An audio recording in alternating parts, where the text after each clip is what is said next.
দেখুন, উনি যা কাজ করেছেন ওনার অনেক আগে গ্রেফতার হওয়া উচিত ছিল। এটা ম্যাচিউর হতে হতে প্রায় 2 মাস 2.5 মাস কেটে গেল। এটা অবাক লাগছে। কারণ আমি নির্বাচিত হওয়ার পর উনি এখানে পৌরপ্রধান ছিলেন। আমি ওনার সঙ্গে অনেক ইন্টারঅ্যাক্ট করেছি। আমার পার্টিকুলারলি এখানকার যে বড় বড় বিল্ডিং গুলো আছে রাস্তার ধারে সেই নিয়ে ওনার সঙ্গে আমার প্রশ্ন হয়েছিল। ওনার নিজে উনি বানিয়েছেন 1 কাঠা জমিতে, আমি যতদূর জানি একটা 3 তলা না 4 তলার বাড়ি।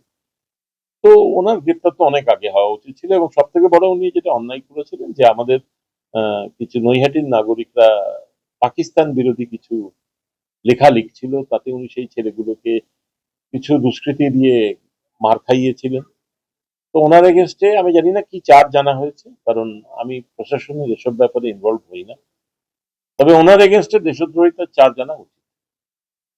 তার ছেলে অভিজিৎ চ্যাটার্জিও কিন্তু গ্রেপ্তার। জানি। তা একই সাথে বাবা এবং ছেলে কিভাবে দেখছেন? আমি খুব ভালোভাবে দেখছি, ছেলে বাবাকে সেবা করতে পারবে জেলের ভেতরে, আমি এইভাবে দেখছি। একাধিক দুর্নীতির অভিযোগ উঠছে প্রাক্তন পৌর প্রধানের বিরুদ্ধে। হুম। এবং এই বিষয়টা যেরকম আছে, পুলিশ প্রশাসনের ভূমিকা নিয়ে কি বলবেন? কেননা আজকে যেটা দেখুন, আমি একটা আপনার কথাটা ধরেই বলি, সেটা হচ্ছে দুর্নীতির অভিযোগ উঠলে তো হয় না, একটা প্রাইমা ফেসিয়া কিছু একটা এভিডেন্স লাগে কাউকে অ্যারেস্ট করার জন্য। অভিযোগ তো কালকেও আমার নামে কেউ তুলতে পারে যে আমি এই বিল্ডিং প্ল্যান গুলো পাস করেছি।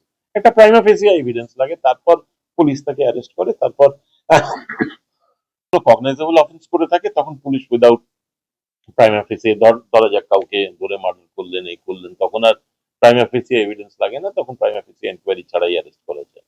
কিন্তু ওনার যেগুলো অপরাধ করেছেন ম্যাক্সিমামই হোয়াইট কলার ক্রাইম করেছেন। আর আহ, যে কাজটা উনি অনেকদিন আগে করেছেন, যে পাকিস্তানের বিরোধী আমাদের নৈহাটির নাগরিকরা যা স্টেটমেন্ট দিয়েছিল সেই ছেলেদের গায়ে হাত তোলা, তার এভিডেন্স গুলো কালেক্ট করতে হয়তো পুলিশদের সময় লেগেছে। পুলিশের ভূমিকায় আমি খুশি।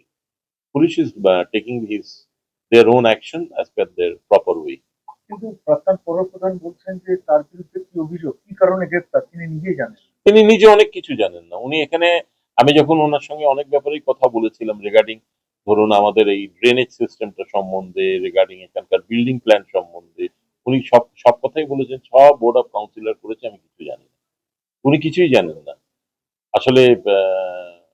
হি হ্যাজ ক্রসড, যেটাকে শেক্সপিয়ারের ভাষায় বলা হয় সেকেন্ড চাইল্ডনেস। উনি তো সেই জায়গায় চলছেন, তো উনি আবার বাচ্চা হয়ে গেছেন, তাই কিছু জানেন না।